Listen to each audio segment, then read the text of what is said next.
الحمد لله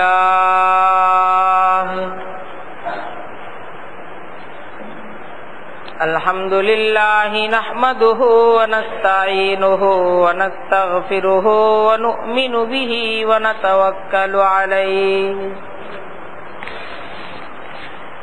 ونعوذ بالله من شرور أنفسنا ومن سيئات أعمالنا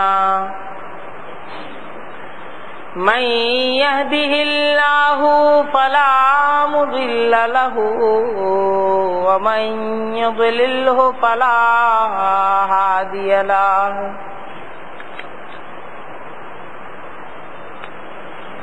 ونشهد أن لا إله إلا الله وحده لا شريك له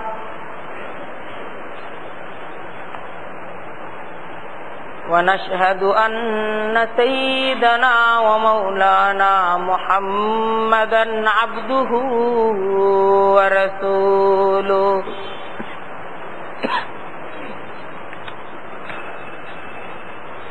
أما بعد فأعوذ بالله من الشيطان الرجيم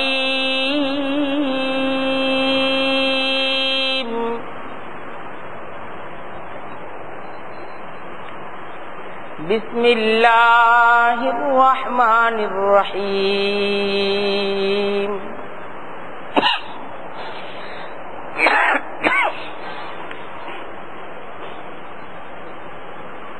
وَإِذْ قَالَ رَبُّكَ لِلْمَلَائِكَةِ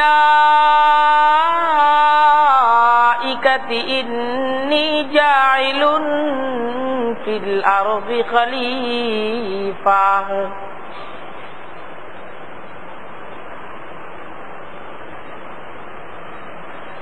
وَإِذْ قَالَ رَبُّكَ لِلْمَلَائِكَةِ إِنِّي جَاعِلٌ في الأرض خليفة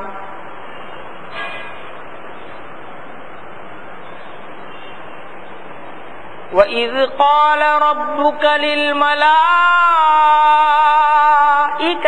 إني جاعل في الأرض خليفة قالوا أتجعل فيها من يفسد فيها ويسفك الدماء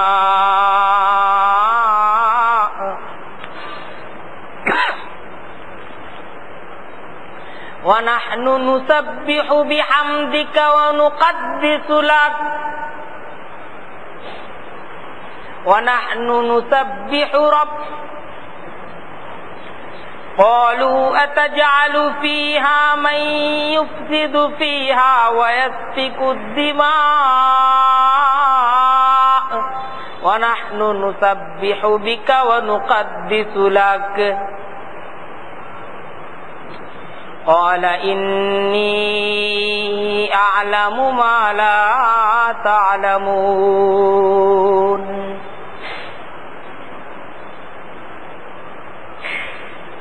صدق الله العظيم وصدق رسوله النبي الكريم ونحن على ذلك من الشاهدين والشاكرين والحمد لله رب العالمين سبحانك لا علم لنا إلا ما علمتنا إنك أنت العليم الحكيم আল্লাহ তাআলার দরবারে অনেক অনেক শুকরিয়া যে আল্লাহ তাআলা আমাদেরকে জুমার আযানের পর নামাজের পূর্বের এই অতি সংক্ষিপ্ত কিন্তু খুবই বরকতপূর্ণ সময়টাতে তার দ্বীনি মুযাকারার জন্য কবুল এবং মঞ্জুর করছেন। আমরা আল্লাহ তাআলার দরবারে দিল খুলে শুকরিয়া আদায় করে বলি আলহামদুলিল্লাহ। এই পূর্ণ সৃষ্টি জগৎকে এবং এই পূর্ণ সৃষ্টি জগতের সকল কিছুকে আল্লাহ তাআলা নিজ কুদরত, নিজ শক্তি, নিজ হুকুম দ্বারা তৈরি করতেন।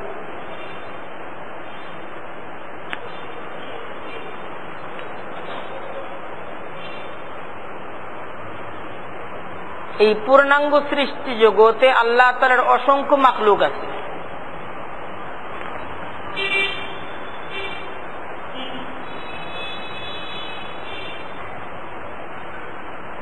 এর মাঝে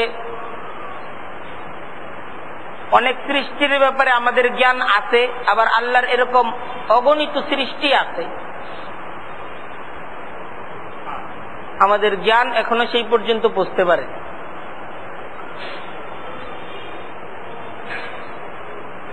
এই সব কিছু আল্লাহই তৈরি করছেন।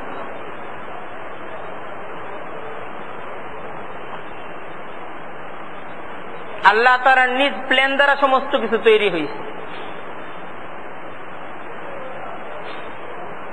এটার রূপকারও আল্লাহ তাআলা।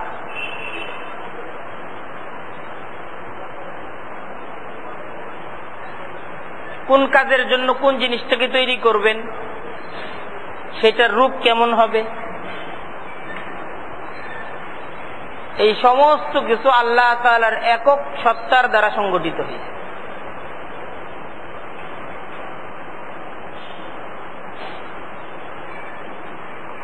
আল্লাহ তাআলার অগণিত সৃষ্টির মাঝে মানুষ এটাও আল্লাহর একটা সৃষ্টি।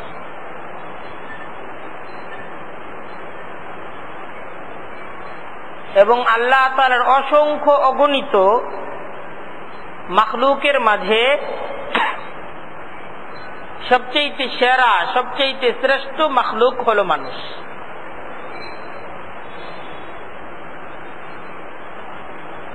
এই পূর্ণ বিশ্বজগতে আমাদের জানা অজানা, দৃশ্য ও দৃশ্য যত ধরনের আল্লাহর সৃষ্টি মাখলুক আছে, এই আল্লাহর সৃষ্টি সমস্ত মাখলুকের মাঝে সেরা কারা? মানুষ। মানুষ হলো সেরা।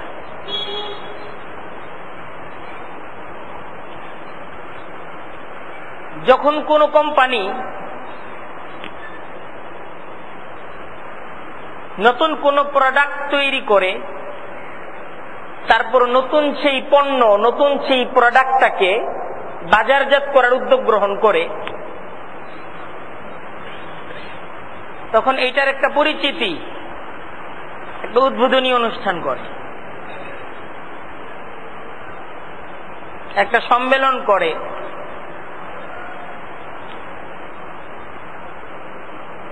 বিশেষ দায়িত্বশীলদেরকে,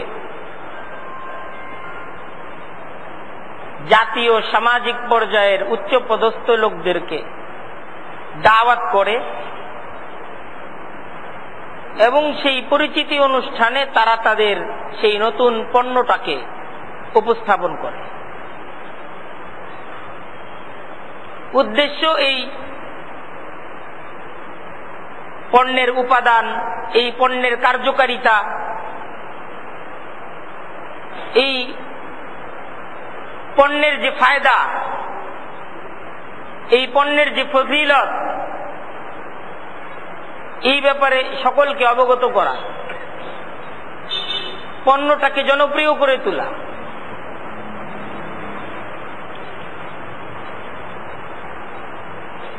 ঠিক এমনি ভাবে আল্লাহ তাআলা যখন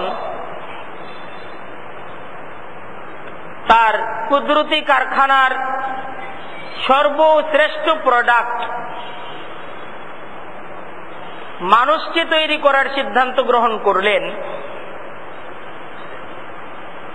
তখন এই মানুষের পরিচিতি তুলে ধরার জন্য একটা জৌলুসপূর্ণ আয়োজন আল্লাহ তাআলা করলেন।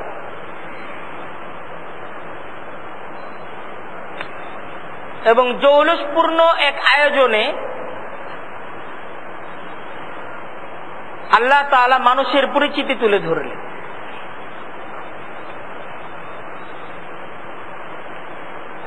এটা মানুষদেরকে সৃষ্টি করার আগেই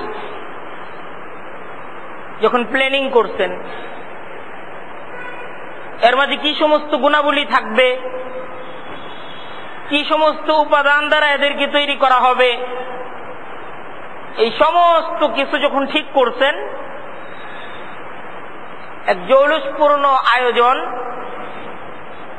আল্লাহ তাআলা করলেন এবং সেই আয়োজনে আল্লাহ তাআলা এই মানুষ সৃষ্টির পরিকল্পনার কথা জানালেন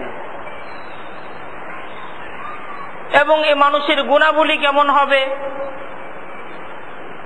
এদের দায়িত্ব কি হবে, তাদের মর্যাদা কি হবে, এই সমস্ত কিছুকে তুলে ধরলেন।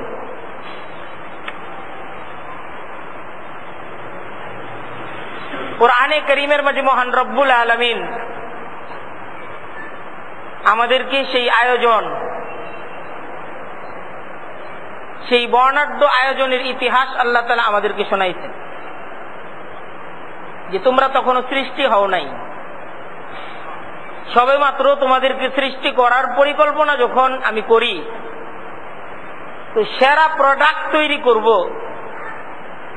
আমার সৃষ্টির সেরা মাখলুককে তৈরি করব,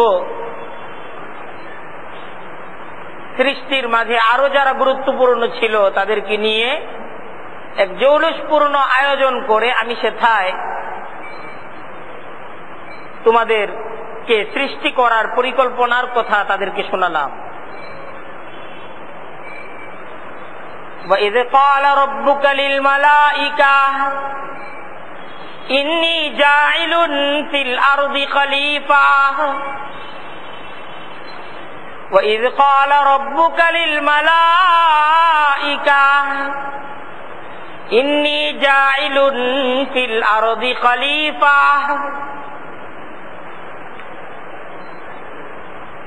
আল্লাহ কোরআনে কারীমে বলতেছেন সেই সময়টা একটা স্মরণীয় সময় যখন তোমাদের প্রভু ফেরেশতাদের সম্মেলনে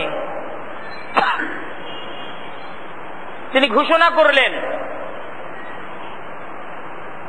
ইন্নী জাইলুন ফিল আরদি খলিফা। ফেরেশতারা হলো আল্লাহর আসমানি মাখলুক, ফেরেশতারা আল্লাহর আসমানি মাখলুক। তাদেরকে নিয়ে এক আয়োজনে আল্লাহ তাআলা ঘোষণা করলেন, ইন্নী জাইলুন ফিল আরদি খলিফা, যে আমি জমিনের মাঝে আমার প্রতিনিধি, আমার খলিফা সৃষ্টি করব, মানুষ সৃষ্টি করব। এই মানুষের মাঝে এই সমস্ত গুণাবলী থাকবে, আর এই সমস্ত গুণাবলীগুলোকে নিয়ে সে আমার প্রতিনিধিত্ব করবে, আমার খলিফা হিসেবে সে জমিনের মাঝে দায়িত্ব পালন করবে।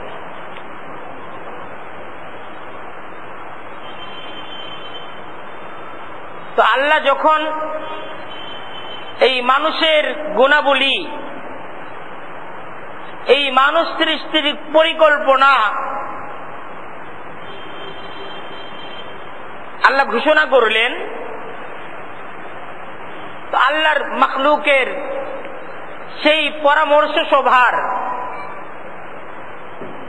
উচ্চপদস্থ আল্লাহর যে সমস্ত সৃষ্টি ফেরেশতারা ছিল, তারা আল্লাহ তাআলার এই পরিকল্পনাকে সামনে নিয়ে একটা প্রশ্নোত্তর পর্ব হলো। তারা প্রশ্ন করল, আতাজালু ফিহা মান ইউফসিদু ফিহা ওয়া ইয়াসফিকুদ দিমা।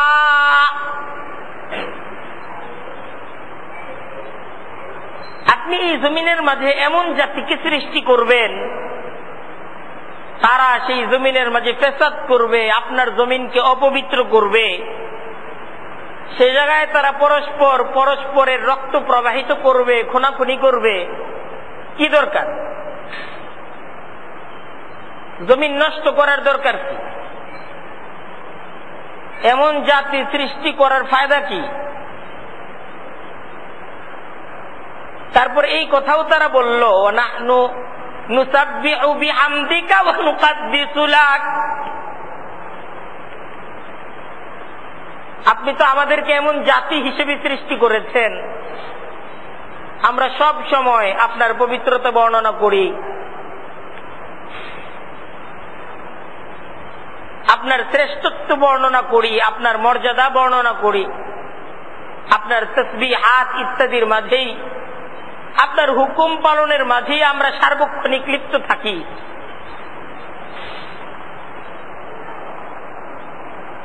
তাই আমাদের বিপরীতে এমন জাতি তৈরি করার কি প্রয়োজন যারা ফেসাদ করবে?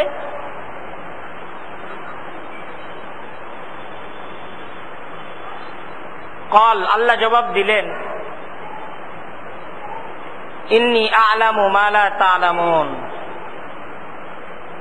আমি তো সেই জ্ঞানের অধিকারী যে জ্ঞান তোমাদেরকে দেওয়া হয় নাই। আল্লাহর এই এক জবাবে ফেরেশতাকুল নিশ্চুপ হয়ে গেল।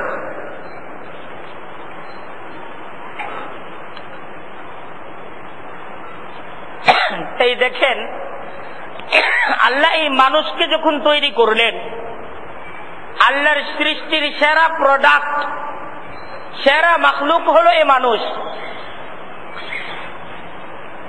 তখন এই মানুষ সৃষ্টির পর তার পরিচিতি অনুষ্ঠানে ফেরেশতাদের উদ্দেশ্যে আল্লাহ তাআলা মানুষের যেই পরিচিতি বর্ণনা করেছেন, এই পরিচিতিটা হলো মানুষের প্রথম ও প্রধান পরিচয়। এবং মানুষ সম্পর্কে এইটাই ইতিহাসের সর্বপ্রথম তথ্য, তার আগে এই মানুষ সম্পর্কে আর কোনো তথ্য দেওয়া হয় না।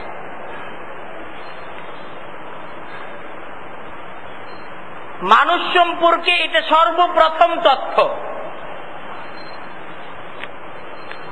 আরো অনেক গুণ আছে মানুষের, কিন্তু প্রধান গুণ, মানুষের প্রধান যোগ্যতা, মানুষের প্রধানতম মর্যাদা, যেটা এই মানুষ সৃষ্টির পরিচিতি পড়বে, স্বয়ং রব্বুল আলামিন আল্লাহ নিজে বর্ণনা করতেন, এইটাই মানুষের সেরা পরিচয়।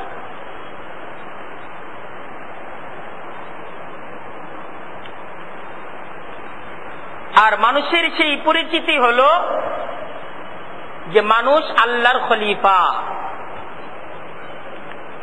ইন্নী জাইলুন ফিল আরদি খলিফা, আমি এই পৃথিবীতে খলিফা বানাবো, খলিফা তৈরি করব, খলিফা সৃষ্টি করব। আল্লাহ এই জায়গায় ইনসান বলেন নাই, আমি মানুষ তৈরি করব। ফেরেশতাদের উদ্দেশ্যে যেই শব্দটা আল্লাহ ব্যবহার করছেন, আমি খলিফা বানাবো, তারা আমার খলিফা হবে, এটা তাদের প্রধান পরিচয়। তাই এই পরিচয়টা ভুলে গেলে হবে না, এই পরিচয়টা মনে রাখতে হবে। যে তার পরিচয় ভুলে যায় সে সফলতা অর্জন করতে পারে না। সফলতা অর্জনের জন্য পরিচিতিটা, পরিচয়টা খুবই গুরুত্বপূর্ণ একটা ব্যাপার। যে তার পরিচয় জানে না সে কখনো সোজা হয়ে দাঁড়াতে পারে না, নিজেকে প্রতিষ্ঠিত করতে পারে না, কারণ সে তার পরিচয় জানে না।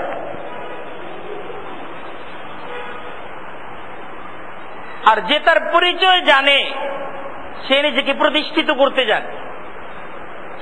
এই আমার পরিচয়, এইটাই একজন মানুষের অনেক বড় একটা শক্তি। আর যে মানুষ তার পরিচয় জানে না, এটা হলো তার সবচেয়ে বড় ক্ষয়।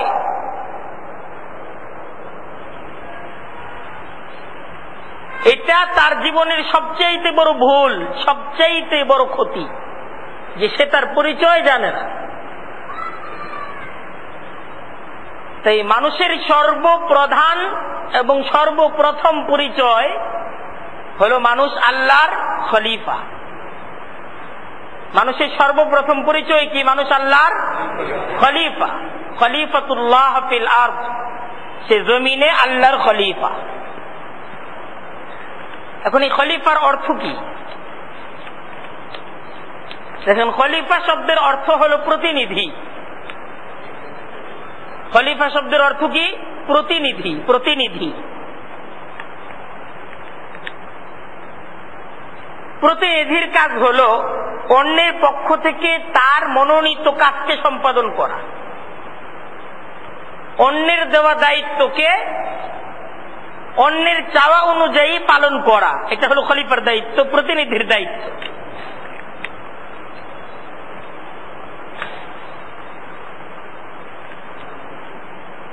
অন্য আমাকে একটা দায়িত্ব দিছে, আমি সেই দায়িত্বটা পালন করতেছি। এটা আমি যদি তার প্রতিনিধি হই, তাহলে আমার কাজ থাকবে তার দায়িত্ব পালন করা। সে আমাকে কি দায়িত্ব দিছে? যেমন মনে করেন, একটা পরিবারে বাবা যদি অনুপস্থিত থাকে, তাহলে সন্তান এই বাবার প্রতিনিধি।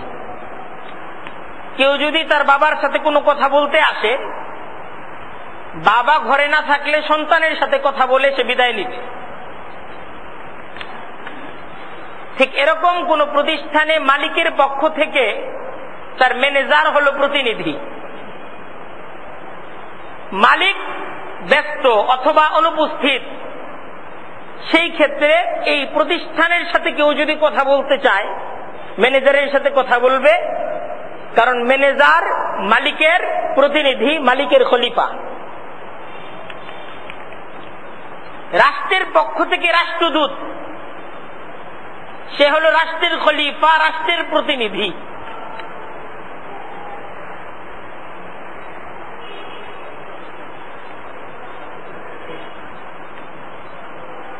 তাই কেউ যদি কথা বলতে চায়, তার রাষ্ট্রের সাথে কথা বলতে চায়, সেই রাষ্ট্রের রাষ্ট্রদূতকে তলব করবে। তো রাষ্ট্রদূতের সাথে কথা বলে তার রাষ্ট্রকে জানাবে যে তোমার রাষ্ট্রের সাথে আমার এই আলোচনা, এই কথা তোমার রাষ্ট্রের সাথে আমি বলতে চাই, তোমার রাষ্ট্রের কাছে আমার এই আবদার, তোমার রাষ্ট্রের প্রতি আমার এই অভিযোগ। এই সমস্ত কিছু একটা রাষ্ট্র নিয়মতান্ত্রিক ভাবে সেই রাষ্ট্রের রাষ্ট্রদূতের সাথে আলোচনা করুন, কারণ রাষ্ট্রদূত রাষ্ট্রের প্রতিনিধি, রাষ্ট্রের খলিফা।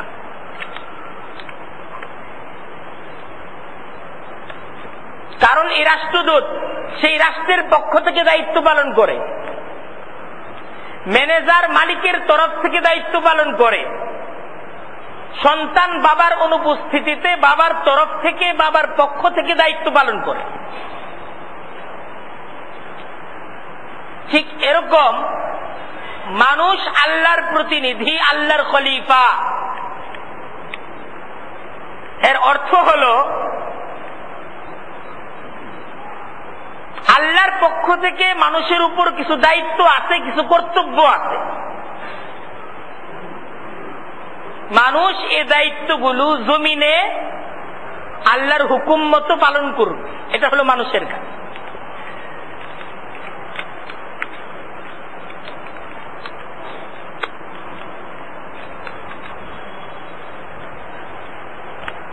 আল্লাহর খলিফা হিসেবে মানুষের মর্যাদা কেমন?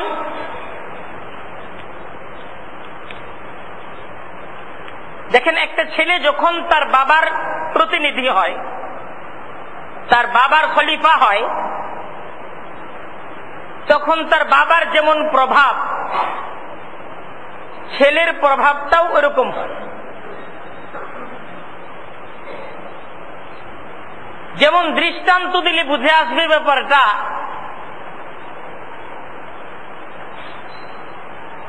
যে কোন এক ছেলে, তার বাবা হলো মন্ত্রী,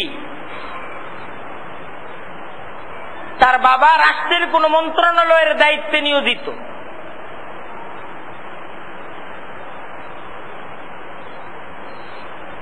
তাই কেউ যদি এই সন্তানের সাথে কথা বলে, আর এই সন্তান যদি তার বাবার অনুপস্থিতিতে দায়িত্ব পালন করে,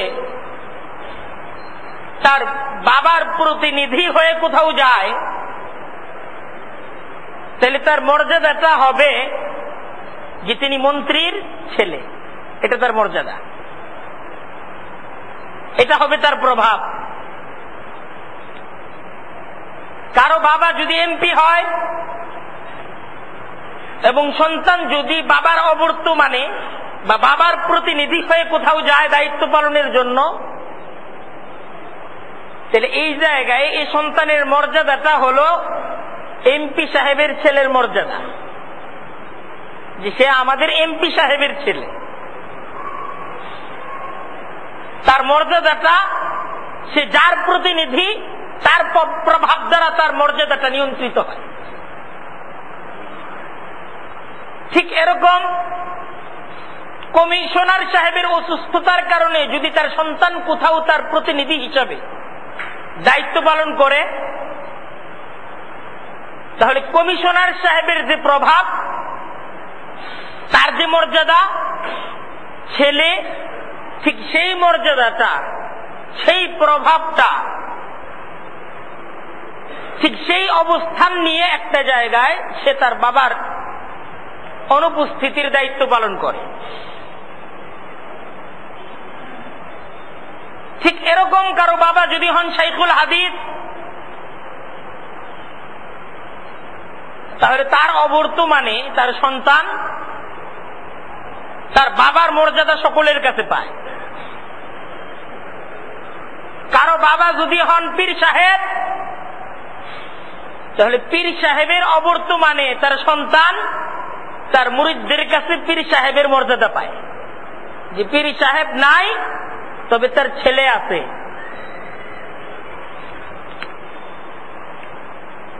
এমনি ভাবে রাষ্ট্র হিসেবে রাষ্ট্রদূতের প্রভাব, রাষ্ট্র যদি দুর্বল রাষ্ট্র হয়, তাহলে সেই রাষ্ট্রের রাষ্ট্রদূতের প্রভাবটাও দুর্বল হয়। আর রাষ্ট্র যদি শক্তিশালী হয়, সেই রাষ্ট্রের রাষ্ট্রদূতের প্রভাবও বেশি হয়।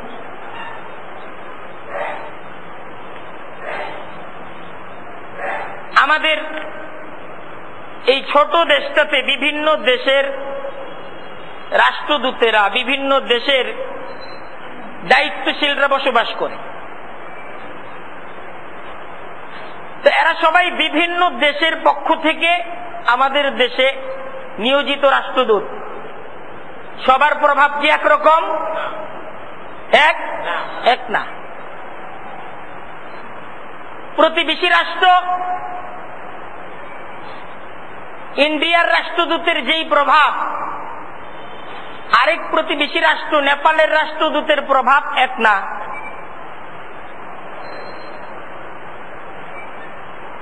সুপার পাওয়ার আমেরিকার রাষ্ট্রদূতের যে প্রভাব, মালদ্বীপ বা পাকিস্তানের রাষ্ট্রদূতের সেই প্রভাব নাই। তাই যার রাষ্ট্রের যেই অবস্থান, সেই রাষ্ট্রের রাষ্ট্রদূতের মর্যাদাটা তার রাষ্ট্রের প্রভাবের উপর ভিত্তি করে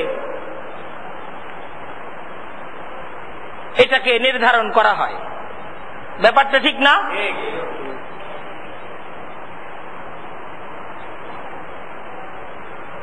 তাই দেখেন, কুরআনে কারীমের মাঝে মহান রব্বুল আলামিন মানুষের ব্যাপারে পরিচিতি আলোচনা করতেছেন।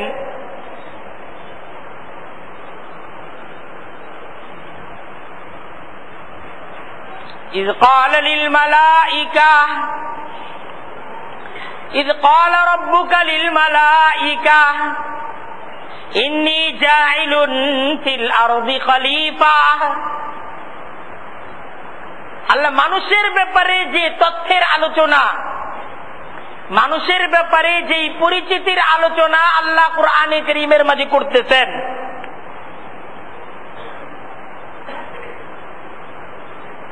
আল্লাহ মানুষকে পরিচিত করাচ্ছেন যে এই মানুষ হলো আমার প্রতিনিধি, এই মানুষ হলো আমার খলিফা।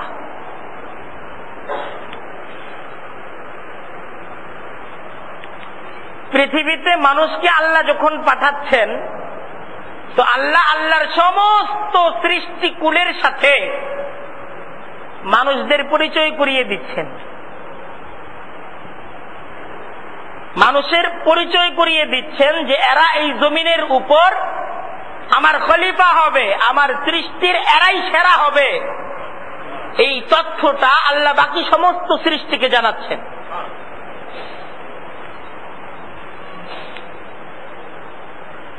এই মানুষের আগমনের আগে মানুষের জন্য আরো যা কিছু দরকার সমস্ত কিছুর ব্যবস্থাপনা আল্লাহ আগেই করতেন।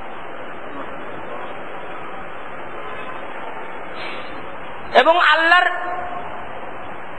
এই সমস্ত সৃষ্টির মাঝে যারা মূল দায়িত্বশীল ফেরেশতা জগৎ, তাদেরকে নিয়ে বৈঠকে বসছেন। এর মাঝে আসমানি ফেরেশতা আছে, জমিনি ফেরেশতা আছে, বিভিন্ন জায়গায় নিয়োজিত ফেরেশতারা আছে। এই ফেরেশতা কুলকে নিয়ে বৈঠক করে আল্লাহ তার সমস্ত সৃষ্টিকে জানিয়ে দিচ্ছেন, এই আমার সৃষ্টির সকল মাখলুক, তোমরা সবাই প্রস্তুতি নাও, তোমরা সবাই প্রস্তুতি গ্রহণ করো। আমার সমস্ত আয়োজন সম্পন্ন। এখন আমি মানুষদেরকে সৃষ্টি করব, তারা হবে আমার প্রতিনিধি, তারাই হবে জমিনে আমার প্রতিনিধি। তোমাদের সকলকে তাদের হয়ে কাজ করতে হবে। এই মানুষের পরিচিতি অনুষ্ঠানে আল্লাহ এই আলোচনা করতেছেন।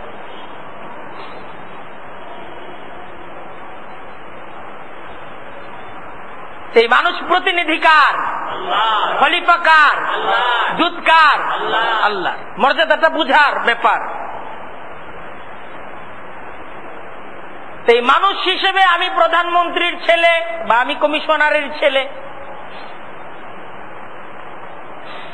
মানুষ হিসেবে আমি ডাক্তার সাহেবের ছেলে বা ইঞ্জিনিয়ার সাহেবের ছেলে, বা মানুষ হিসেবে আমি আমেরিকার রাষ্ট্রদূত, অথবা মানুষ হিসেবে আমি ব্রিটেনের রাষ্ট্রদূত, অথবা মানুষ হিসেবে আমি পৃথিবীর কোন প্রভাবশালী দেশের রাষ্ট্রদূত।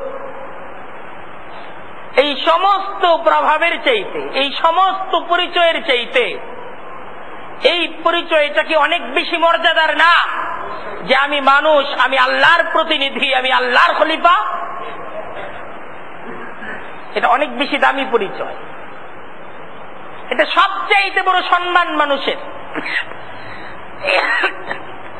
এইটাই মানুষের সবচাইতে বড় মর্যাদা। মানুষ হিসেবে আমাদের সবচাইতে বড় সম্মান যে আমরা আল্লাহর প্রতিনিধি। আল্লাহর প্রতিনিধিত্বের মাঝে আমাদের সবচাইতে বড় সম্মান।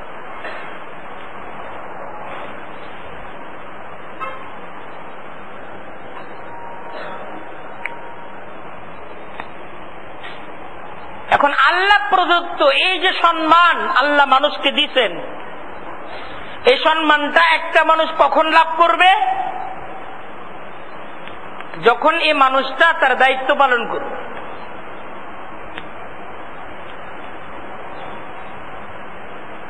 যখন সে খলিফা হিসেবে তার উপর অর্পিত দায়িত্ব পালন করবে, তখন সে মর্যাদাবান। আর যদি খলিফা হিসেবে দায়িত্ব পালন না করে দায়িত্বকে এড়িয়ে যায়, তাহলে সে কি মর্যাদা পাবে? মর্যাদা পাবে? পাবে না। বাবার প্রতিনিধি হয়ে যেই ছেলে দায়িত্ব পালন করে সে মর্যাদা পায়। আর যে ঘরে বসে থাকে, অন্যত্র বেড়ায়, তাকে কেউ মর্যাদা দেয়? তার কিন্তু কারো কাছে মর্যাদা নেই। রাষ্ট্রের যে ব্যক্তিটা রাষ্ট্রদূত হয়ে রাষ্ট্রের পক্ষ থেকে দেওয়া দায়িত্ব পালন করে, সে রাষ্ট্রদূত হিসেবে অন্য রাষ্ট্রের কাছে মর্যাদা পায়। কিন্তু রাষ্ট্রের যে মানুষটা তার রাষ্ট্রের মাঝে কুলির কাজ করতেছে দিনের পর দিন, বছরের পর বছর, অন্য কোন রাষ্ট্র তাকে কি সেই রাষ্ট্রের একজন ব্যক্তি হিসেবে সম্মান জানায়? সম্মান দেয় না। কিন্তু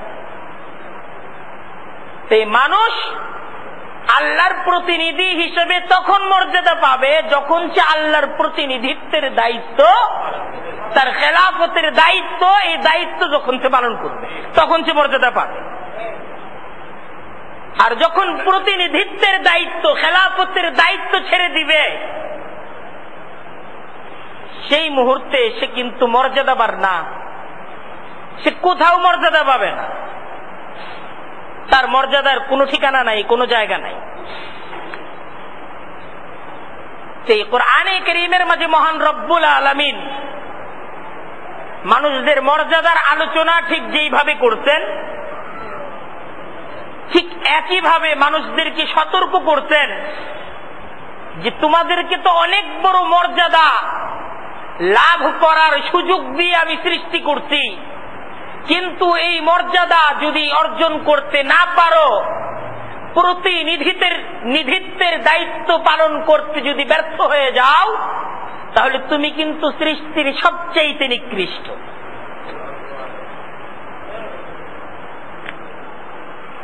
ইন্নাল্লাযীনা আমানু ওয়া আমিলুস সালিহাত,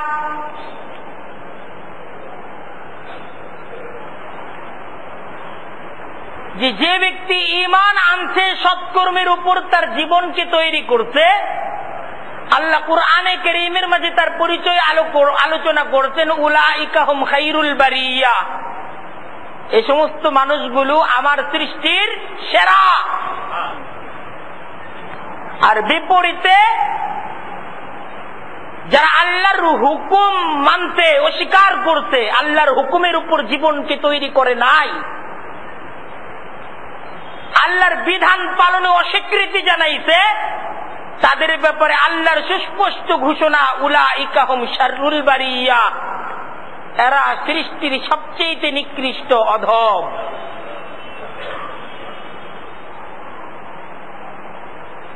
লাকাদ খালাকনাল ইনসানা ফি আহসানি তাকওয়িম সুম্মা রাদাদনাহু আসফালা সাফিলিন। লাকাদ খালাকনাল ইনসানা ফি আহসানি তাকওয়িম সুম্মা রাদাদনাহু আসফালা সাফিলিন। লাকাদ খালাকনাল ইনসানা ফি আহসানি তাকওয়িম। আল্লাহ বলতেছেন মানব জাতিকে আমি তো সৃষ্টি করেছি ফি আহসানি তাকওয়িম, সবচাইতে সুন্দর আকৃতি দিয়ে, সবচাইতে সেরা মর্যাদা দিয়ে আমি মানুষদেরকে সৃষ্টি করেছি। সুম্মা রাদাদনাহু আসফালা সাফিলিন, কিন্তু যদি আমার প্রতিনিধিত্বের দায়িত্ব পালন করতে সে ব্যর্থ হয়, এই মানুষটাই রাদাদনাহু আসফালা সাফিলিন, আমি তাকে সবচেয়ে নিম্ন জাত, নিম্ন শ্রেণীর মাঝে নিক্ষেপ করি। এরা সবচেয়ে নিম্ন, এদের চাইতে নিম্ন জাত নাই, আর এদের চাইতে সেরা জাত নাই। মানুষ আল্লাহর এমন এক সৃষ্টি, আল্লাহর সৃষ্টির মাঝে এদের চাইতে সেরা জাত নাই, আছে? নাই। আবার মানুষ আল্লাহর এমন এক সৃষ্টি, এদের চাইতে নিম্ন জাত নাই। আল্লাহ কুরআনেই বলতেছেন, ওয়ালাকাদ যারানা লিজাহান্নামা কাসীরাম মিনাল জিন্নি ওয়াল ইনস লাহুম কুলুবুন লা ইয়াফকাহুনা বিহা ওয়া লাহুম আযানুন লা ইয়াসমাউনা বিহা ওয়া লাহুম আ'য়ুনুন লা ইউবসিরুনা বিহা উলাইকা কাল আনআম বাল হুম আযাল। উলাইকা কাল আনআম বাল হুম আযাল। ওয়ালাকাদ যারানা লিজাহান্নামা কাসীরাম মিনাল জিন্নি ওয়াল ইনস, আমার সৃষ্টির এই সেরা মানুষ, সেরা উপাদানের তৈরি মানুষ, কিন্তু এদের বৃহৎ একটা অংশ, এদের ঠিকানা হবে জাহান্নাম। সেরা উপাদানে তৈরি মানুষ, এদের কাসির, কাসির মানে বৃহৎ একটা অংশ, এদের ঠিকানা কোথায় হবে? একটু জোরে কোন? জাহান্নাম এদের ঠিকানা হবে। লাহুম কুলুব লা ইয়াফকাহুনা বিহা, এদের বিবেক ছিল, বিবেককে কাজে লাগায় নাই, বিবেক অনুযায়ী চলে নাই।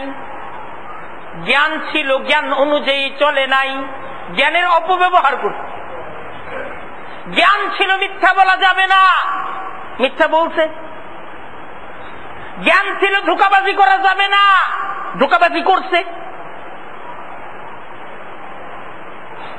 তার জিন্দেগির প্রত্যেকটা কাজ তার বিবেকের সাথে যুদ্ধ করে, বিবেকের বিপক্ষে প্রত্যেকটা কাজ করছে। সত্য বুঝার পরও মিথ্যার পিছনে লড়াই করছে। সত্য বুঝার পরও সত্য বলে নাই, মিথ্যাকে আঁকড়ায় জাপটায় ধরছে।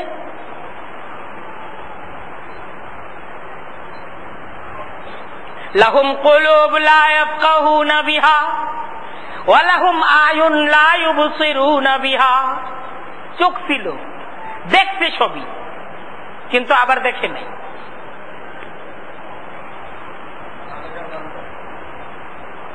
আয়ুন লা ইউবসিরুনা বিহা, চোখ তো ছিল, দেখে নাই। মানে সত্য দেখাও মিথ্যা গ্রহণ করছে। এই দেখা তো দেখা না।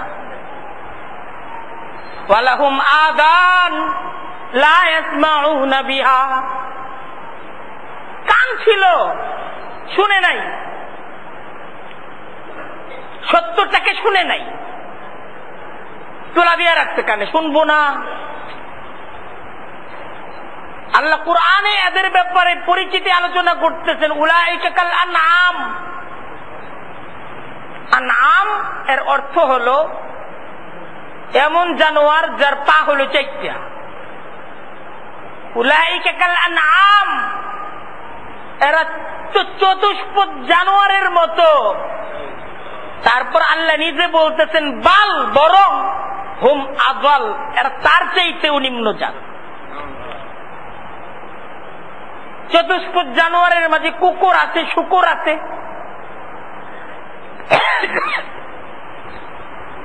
তো আল্লাহ এদের ব্যাপারে বলতেছেন এরা এদের চাইতেও নিম্নজাত, এদের চাইতেও খারাপ।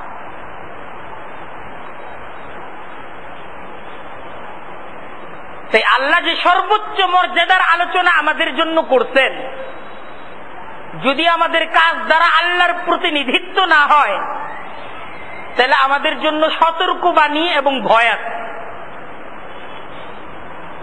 মর্যাদায় তো আমরা সেরা, কিন্তু কাজ দ্বারা এই মর্যাদাটাকে, এই শ্রেষ্ঠত্বটাকে অর্জন করতে হবে।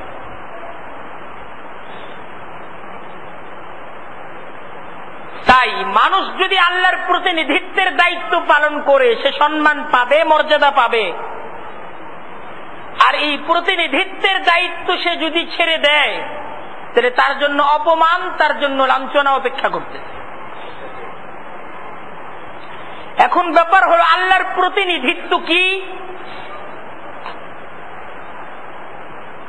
খলিফা হিসেবে দায়িত্ব কি?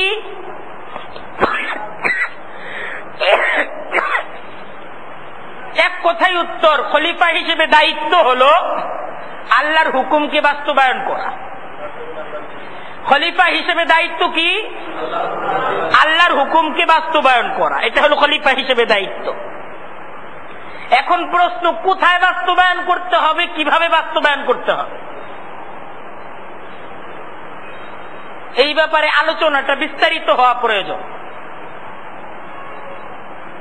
দেখেন, আল্লাহ তাআলা মানুষদেরকে যে খেলাফত দিচ্ছেন, প্রতিনিধি হিসাবে দায়িত্বশীল করছেন,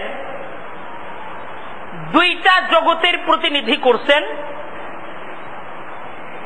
এই মানুষদেরকে আল্লাহ তাআলা দুইটা জগৎ দিচ্ছেন। জগৎ কয়টা? দুইটা জগৎ দিচ্ছেন মানুষদেরকে। একটা জগৎ হলো ক্ষুদ্র জগৎ, আর আরেকটা জগৎ হলো বৃহৎ জগৎ। এই ক্ষুদ্র জগতের উপরও মানুষের একটা প্রভাব, একটা প্রতিপত্তি, নিরঙ্কুশ একটা ক্ষমতা বিদ্যমান। আবার বৃহৎ জগতের উপরও মানুষের ক্ষমতা এবং মানুষের খেলাফত, মানুষের প্রতিনিধিত্বের একটা দায়িত্ব আছে। ক্ষুদ্র জগৎটা হলো মানব দেহ, ক্ষুদ্র জগৎটা হলো মানব দেহ, আর বৃহৎ জগৎটা হলো এই পূর্ণ পৃথিবী। মানব দেহটাকে বলা হয় ক্ষুদ্র পৃথিবী। আল্লাহ তাআলা আমাদেরকে যে প্রতিনিধি করছেন, আমাদেরকে যে খেলাফত দিছেন,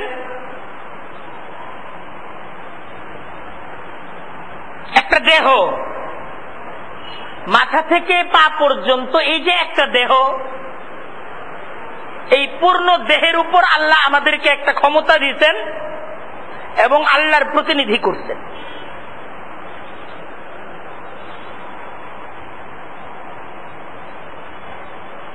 একজন মানুষ,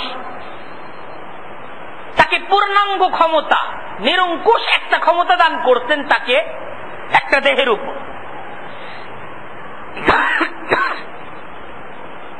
এটা প্রত্যেকটা মানুষ আলাদা আলাদা ভাবে এক একটা দেহের মালিক। আমরা এই জায়গায় যতজন মানুষ, প্রত্যেকটা মানুষ এক একটা মানব দেহের মালিক। মালিক না? সবার এটা মালিকানা বুঝা পাইছেন না? সবাই এক একটা মানব দেহের মালিক আমরা, এবং এইটার উপর একটা নিরঙ্কুশ ক্ষমতা আমাদের বর্তমান আছে। একটা ক্ষমতা, যা খুশি তাই করার একটা ক্ষমতা আমাদের আছে। এই ক্ষমতাটা হলো ব্যক্তি ক্ষমতা, একক একক ক্ষমতা, দ্বিতীয় কারো এর উপর ক্ষমতা নাই।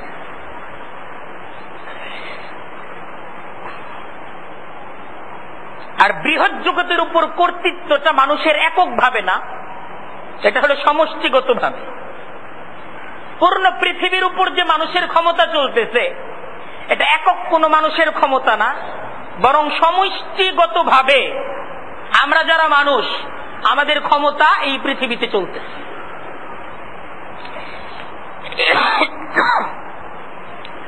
আল্লাহর খলিফা হওয়ার অর্থ হলো, দায়িত্ব হলো এই উভয় জগতে আল্লাহর হুকুমকে বাস্তবায়ন করা।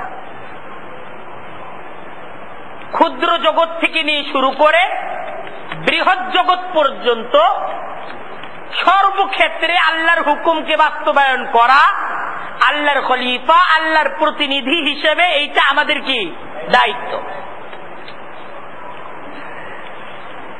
সেই প্রথম বিষয়টা হলো, প্রত্যেক মানুষকে আল্লাহ তাআলা দেহ নামক এই যে ক্ষুদ্র একটা জগতের রাজত্ব দান করছেন।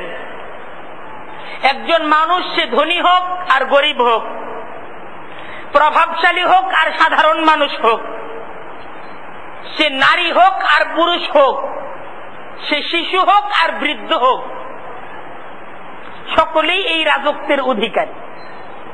প্রত্যেকটা মানুষ এক একজন রাজা, প্রত্যেকটা মানুষ এক একজন প্রেসিডেন্ট। কিসের উপর? তার মানব দেহের উপর। সেই জায়গায় একক ক্ষমতাশীল, তার একক ক্ষমতা, নিরঙ্কুশ ক্ষমতা যাকে বলা হয়। এই জায়গায় অন্য কারো একটা সিটও নাই, সমস্ত সিট তার। তার চোখের উপরও ক্ষমতা তার, কানের উপরও ক্ষমতা তার, যা খুশি দেখবে, যা খুশি শুনবে। জবানের উপরও ক্ষমতা তার, যা কিছু বলবে, যা খুশি বলবে। হাতের উপরও ক্ষমতা তার, যা খুশি ধরবে। পায়ের উপরও ক্ষমতা তার, যেদিকে ইচ্ছা হাঁটবে। বিবেকের উপরও ক্ষমতা তার, যা খুশি ভাববে। একটা নিরঙ্কুশ ক্ষমতা।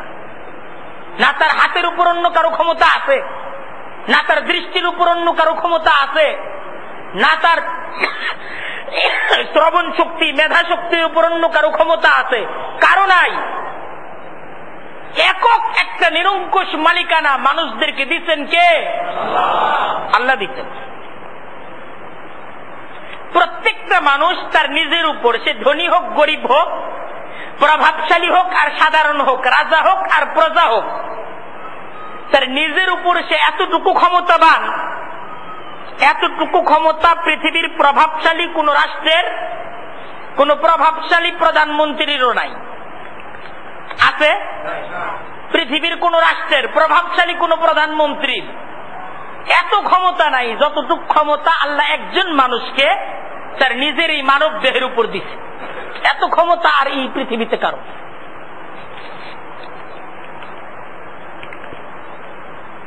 সেই মানুষ হিসেবে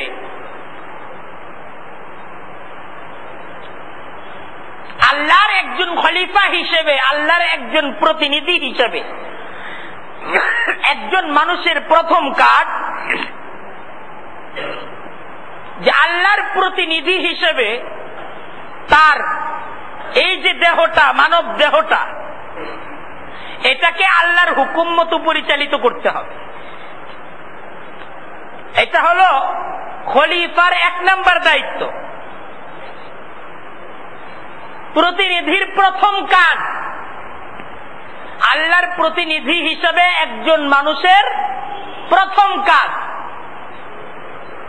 যে তার এই যে মানব দেহটা, এটার উপর তার যে ক্ষমতাটা, সে তার ক্ষমতাটাকে সংকুচিত করে গুটিয়ে নিজ ইচ্ছা মাফিক এই সম্পদটাকে নষ্ট না করে আল্লাহর হুকুম মতো এই সম্পদটার ব্যবহারের দ্বারা এই সম্পদটাকে জান্নাতের ঈর্ষণীয় বস্তুতে পরিণত করবে। এটা তার দায়িত্ব। এই সম্পদটাকে যদি আল্লাহর ক্যাটালগ অনুযায়ী, আল্লাহর দেওয়া নীতি অনুযায়ী ব্যবহার করা হয়, এই সম্পদটা জান্নাতের ঈর্ষণীয় বস্তুতে পরিণত হবে। আর যদি এই সম্পদটাকে নিজ ইচ্ছা মাফিক অন্যায় ব্যবহার করা হয়, এই সম্পদটা জাহান্নামের নিন্দনীয় নিকৃষ্ট বস্তুতে পরিণত হবে। আমার সমস্ত কথা আপনারা বুঝতেছেন?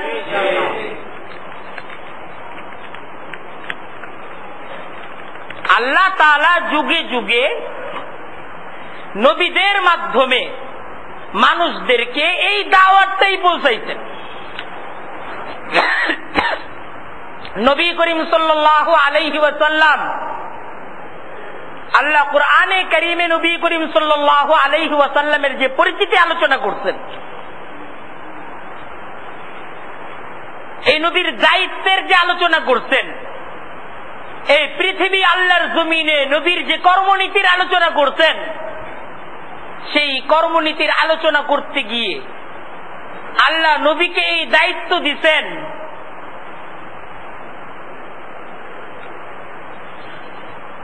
ওয়াকুল উমিরতু আন আ'বুদাল্লাহ মুখলিসাল লাহুদ্দিন ওয়া উমিরতু আন আকুনা আউওয়ালাল মুসলিমিন وأمرت أن أكون أول المسلمين وقل إني أخاف إن عصيت ربي عذاب يوم عظيم يا أيها النبي إنا أرسلناك شاهدا ومبشرا ونذيرا وداعيا إلى الله بإذنه وسراجا منيرا يا أيها النبي আল্লাহ নবীকে যেই প্রশিক্ষণ শিক্ষা দিচ্ছেন, যে দায়িত্ব নবীকে বুঝিয়ে দিচ্ছেন, কুরআনে কারীমের মাঝে তার আলোচনা করে আমাদেরকেও বুঝাচ্ছেন, দেখো এই হুকুমটা তোমাদের প্রতি না, আমার নবীর প্রতিও এটা আমার হুকুম ছিল। ইয়া আইয়ুহান নবী, হে নবী, ইন্না আরসালনাকা শাহিদ, আমি জমিনবাসীর কাছে আপনাকে পাঠিয়েছি, আপনি জমিনবাসীর কাছে আমার প্রত্যেকটা হুকুম পালনের নমুনা হিসেবে উপস্থাপিত হবেন। শাহেদ, নবী আপনার নিজের জীবন দ্বারা, আপনার প্রত্যেকটা কাজ দ্বারা জমিনবাসীর কাছে উদাহরণ হতে হবে, দৃষ্টান্ত হতে হবে, মেসাল হইতে হবে যে এই কাজটা কিভাবে করলে আল্লাহ সন্তুষ্ট হবেন, এই কাজটা কিভাবে একজন মানুষের করা চাই। নবী আপনার দায়িত্ব মানুষদেরকে বলা না, নিজে কইরা মানুষদেরকে সেই কাজটা বুঝায় দেওয়া।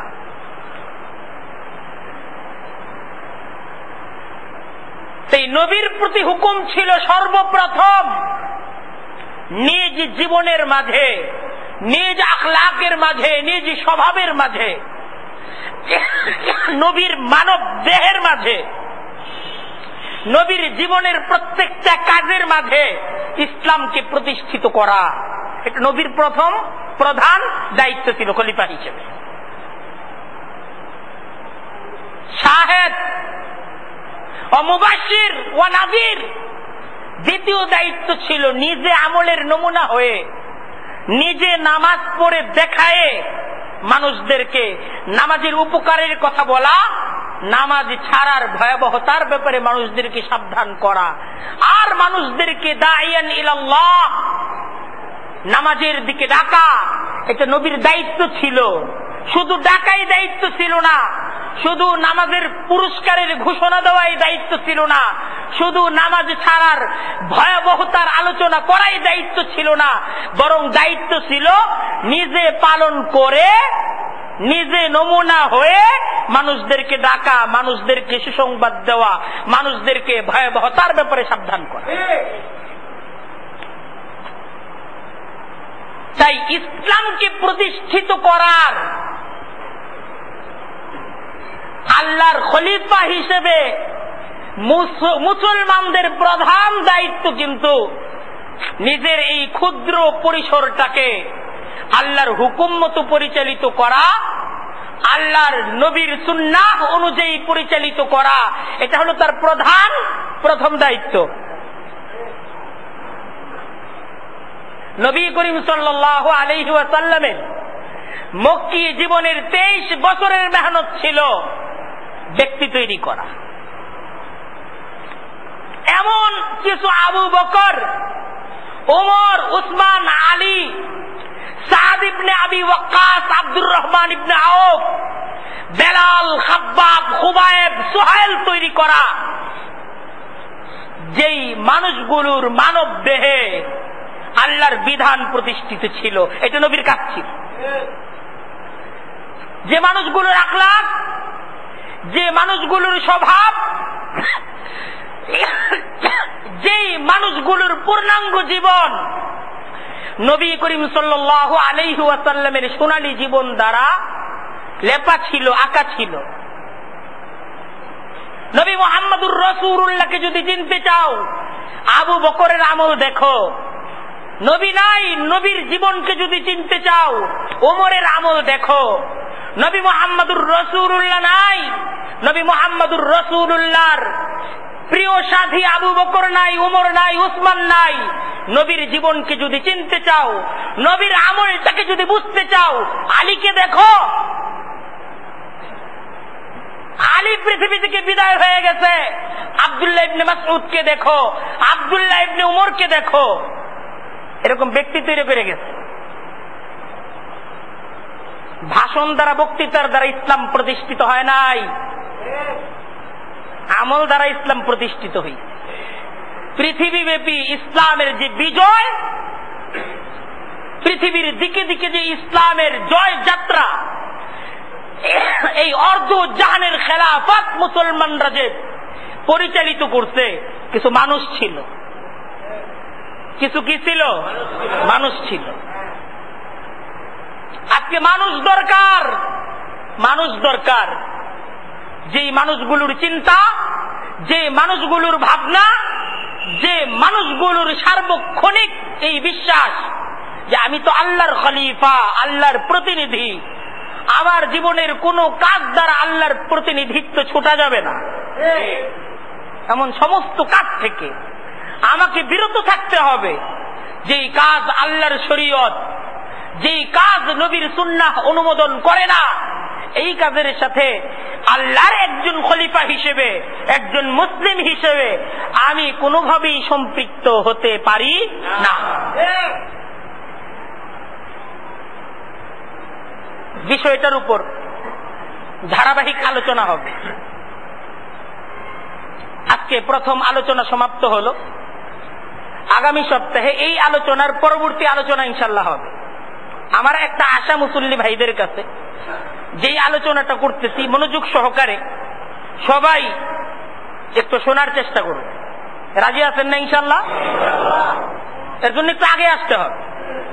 জুমার দিন আর 15 থেকে 20টা মিনিট আগে যদি আমরা আসি, জরুরি কিছু দিনই আলোচনা যদি আমরা শুনি, তাহলে আমরা কি লাভবান হব না ইনশাল্লাহ? আগামী শুক্রবার দিন সকলকে দাওয়াত দিয়ে রাখলাম আজকেই, আরেকটু আগে আর 10, 15, 20টা মিনিট আগে যদি আসি, তাহলে আলোচনার শেষ না, শুরু থেকে আলোচনাটা শুনতে পারত। আল্লাহ তাআলা আমাদের সবাইকে তৌফিক দান করুক। ওয়া আখিরু দাওয়ানা আনিল হামদুলিল্লাহি রাব্বিল আলামিন।